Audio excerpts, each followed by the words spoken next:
Am I the jerk for telling my housemate she can't give me unsolicited advice? Posted by you/Empressoftbakai. I, 27F, have a strange living situation. I live with a family, Chris, 65M, Danielle, 59F, and their daughter, and I do household chores in exchange for rent. I've lived here for 19 months, and it's mostly smooth sailing. I work full-time and am applying to law school. Danielle has some issues with boundaries. She doesn't understand why she can't enter my room without permission, for example, and I know it's both due to age differences and the fact that they allow me to live in their house for free. I have to be very careful when enforcing boundaries. Yesterday, I made dinner for everyone after a full day of chores. Around 10 p.m., as I was finishing the dishes, Danielle told me I needed to steam clean the carpet in the living room because the cats had peed all over it. I did, and as I was putting the steam cleaner away, Danielle entered and said she wanted me to do another room. Because it was 10:30 at this point and I still wanted to work on an application before bed, I politely but firmly said, I'm not going to do that. I probably should have said, I'll do it tomorrow, but I was exhausted, so I just said no. I put the machine away, submitted my application, and went to bed. Tonight, as I was finishing up my meal prep for the week, Danielle cornered me in the kitchen. She said, I don't want to fight about this, but I wanted to mention something. Last night when you told me you weren't going to clean the other room, I found it rude. You should be careful when you say things like that at work so that you don't get fired. I was floored. I snapped, Danielle, you haven't had a job since before I was born. You don't get to give me advice about how to act in the workplace. She rolled her eyes and huffed, see, I didn't want to fight about this, and walked out of the room. I called after her, then maybe don't bring it up. Danielle hasn't spoken to me since, and I don't know what's coming. For context, Danielle has only had one job in her whole life, from age 22 to 25. After that, she quit to raise kids. I grew up very poor, have been working since I was 14, and have been supporting myself since I turned 18. They offered to start our arrangement in 2023 because they needed help around the house and I was struggling financially. As for Danielle's work advice, I currently work as a regional manager at a small firm. Not only is her advice outdated, but I can't take it seriously. I'm a people manager. A lot of my day-to-day job involves being polite but unyielding. I think she was frustrated by my setting a boundary, and that's why she brought it up. I know part of my frustration is that I feel powerless to protest most of the time. I will be moving out in August of this year when I go to law school, hopefully, and my goal is just to make it until then. I'm also really frustrated that Danielle felt like she could say whatever she wanted and then walk away as if I had no right to feel anything. Am I the jerk for what I said? Downvoted commenter. Definitely not the jerk, and good for you. May I ask how you came to live with this family, though? Are they related to you? Why are you putting up with all this weird crap and her bossing you around? Op's response. They're actually my best friend's parents. He suggested the arrangement because he knew I needed help. When I moved in, I was a teacher struggling to afford a studio apartment. Since I moved in, I changed careers and decided I wanted to pursue law school. I took the LSAT 3 times last year on top of all this. I can count on one hand the number of times I've refused a request. I've bleached the showers after midnight, risen at 5 a.m. to make requested meals before work, and done other things like that without protesting. I see this as an opportunity to make my life better in the long term while surviving the short term.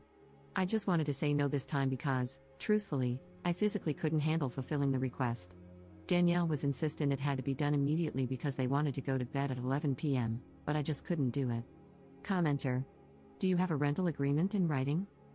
Work exchange needs to be clearly defined, including but not limited to hours, availability, no contact places/times, tasks, etc. Someone demanding that you steam clean 2 rooms at 10:30 p.m. is highly suspect. Chores are too often seen as women's work, meaning undervalued and unpaid invisible labor. However, invisible labor done by women is incredibly expensive in both cost and time, meaning you may well be doing more than what would cover the cost of your rent. Also, I'm inferring from your post that you're most likely downplaying their requests. Op's response. There is no written agreement. I have tried to bring this up on previous occasions due to Danielle's difficulty with boundaries and the sheer amount of work that I do, but it is not well received. Danielle and Chris are very insistent that I am not their tenant and that they are not my landlords, I am their guest. Danielle is also very insistent that she does not want to be referred to as my boss or supervisor in any capacity. To address other comments here as well, my current position does not pay enough for me to live on my own. I realize that the situation is probably predatory, but since there are only 8 months left, I plan to just stick it out.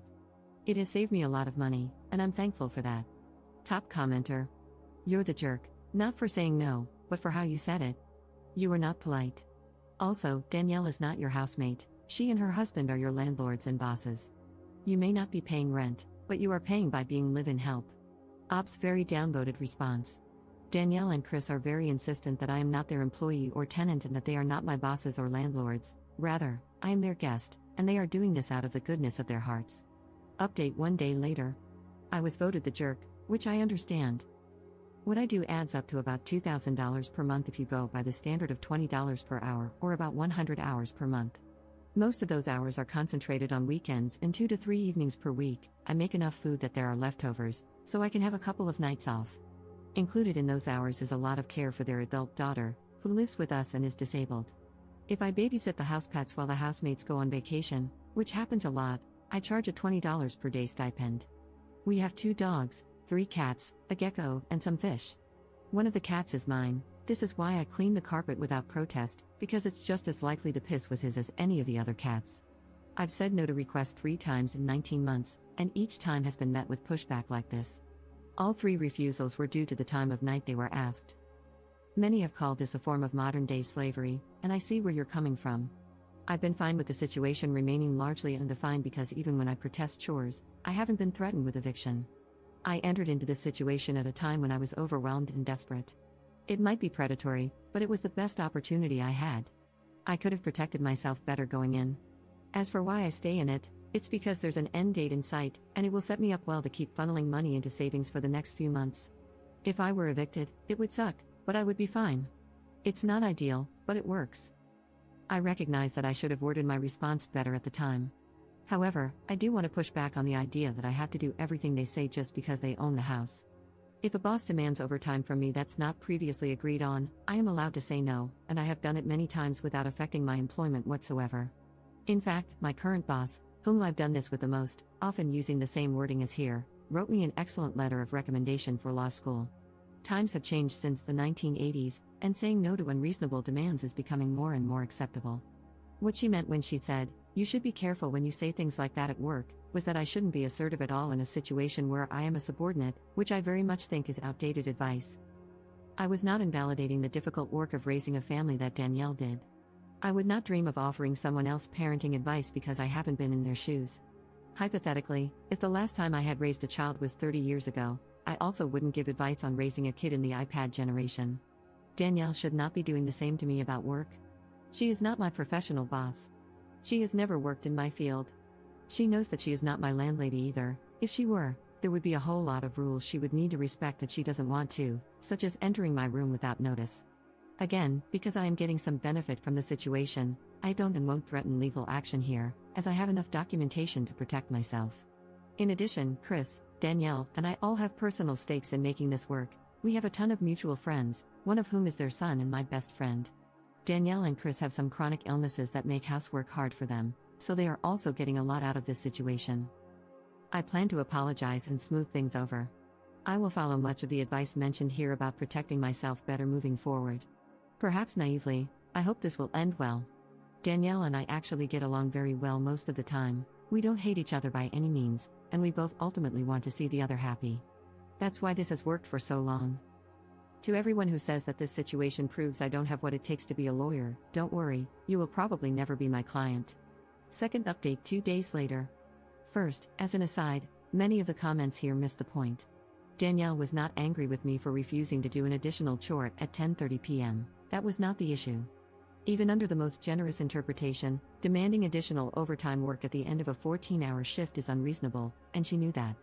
During our follow-up discussion, she added a detail I had completely forgotten. The second room in question has a large potted fiddle-leaf fig tree, and in order to steam clean the additional room, the tree needs to be moved. Neither she nor I were able to move it after multiple attempts, so at that point, I said, until Chris and I can figure out a way to move this, the steam cleaning will have to wait. I know you want it done tonight, but I will not be doing that. This was very important context that I missed when I was angry. The real issue was the exchange the next day. Regarding how I responded when she confronted me about my wording, I now understand that I was absolutely the jerk. As one of my close friends put it, those are inside thoughts. My comments about her work history were also unnecessary and irrelevant. Last night, I approached Danielle and opened the conversation with a profuse apology, no qualifiers, no protests, just a sincere acknowledgement that I was rude during our kitchen conversation and needed to apologize. In turn, she immediately apologized for her incredibly poor approach to the follow-up conversation and for cornering me in the kitchen while I was otherwise occupied, instead of meeting with me at a more neutral time. Chris then joined us, and we had an extensive conversation. During the conversation, I asked them to clarify how they view our arrangement. They were very clear that they don't see me as a tenant, employee, or servant. I pointed out that if that's how they want to frame it, then I need to be free to say no to extra requests. They were receptive to this. I also pointed out that, in our state, I could either be considered a tenant or a live-in domestic worker, but given the length of time I've resided here and the conditions in place, I am definitely not just a guest. They were offended that I see our relationship as fundamentally transactional, which I found kind of funny because, while they have the freedom to frame it in their minds as we're helping this person out, and she's helping us out, it's wise for me to view it differently. I do have obligations to them, and my life carries significantly larger implications should this arrangement not work out. In the end, they agreed that because they aren't landlords and I am not their employee, in their minds, I should have more freedom than I have been given. Chris and Danielle have chronic illnesses that make most of the work I do very difficult for them, including a lot of the care I provide for their adult daughter who lives with us. We then outlined, again, exactly what my responsibilities are, and what they are not. To my surprise, they also apologized for previous invasions of privacy and agreed to install a lock on my room door. It is an interior lock only, so I can't lock it when I'm gone, but I'm fine with the progress. I was never threatened with eviction or anything like that. People can be emotionally mature enough to talk through issues instead of immediately pulling a metaphorical trigger, which is what happened here. After the conversation, I typed out a long email detailing the terms of my living arrangement as it currently stands and had them confirm it in reply. While it's not an official lease, it's a written agreement outlining responsibilities that all parties have agreed to. We also agreed that my monthly hours would be reduced to 80 instead of the roughly 100 I have been working. If the value of that is calculated based on the federal minimum wage, it amounts to $580 every 4 weeks, which is more than most rooms for rent cost in our area. Of course, the labor I provide is somewhat skilled and has a market value of at least double, but I use the federal minimum wage for the sake of argument. I also established that the latest I would be available for housework is 9:30 p.m., except in emergencies. If a task absolutely requires going past that time, I will be taking that time back on a different day. I know I will laugh at this in contracts class in the future, but for now, I'm fine with what it is. Like I said in a comment, it's not ideal, but it works. I'm not in a position where I desperately need this arrangement anymore, but I plan to stay until August because being able to funnel what I would otherwise pay in rent into savings is doing wonders to set me up for the future. To everyone who commented something along the lines of, "You have to do everything she says, you're the help, or you're entitled," I encourage you to reconsider that perspective. Employees, household help, and anyone in a subordinate position are still individuals who deserve basic respect for their space, their time, and their person. No laws, no matter how extensive, take those basic rights away. Also, if you said it was my fault for being in this situation in the first place, kick rocks. We are all working through our own situations, choosing the best available option even if it isn't perfect. That's not weakness or stupidity, that's life.